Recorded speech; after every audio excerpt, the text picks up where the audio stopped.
Gotina serhildana Şeyh Said kêfa min jê re nayê. Ji ber ku serhildan yek serhildan tune bû. Du serhildan neya Şeyh Said bû, neya kesekî bû. Provokasyonekî pir ciddî bû. Amedekarî nehatibû kirin. Derdê milletê Kurd ku wan rojan serî hilde tune bû.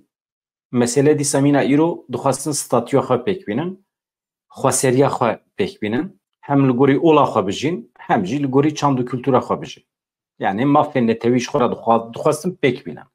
Ama dewleta Tirk ji bo ku ji vê komkujiyê re hincetekî bibîne, hem navê serhildanê lê kir û hem jî anî bi şexsekî vegirêda Şeyh Said. Halbuki meseleya tevgera azadî bû. Xalid Begê Cibrî serokê vê tevgerê bû.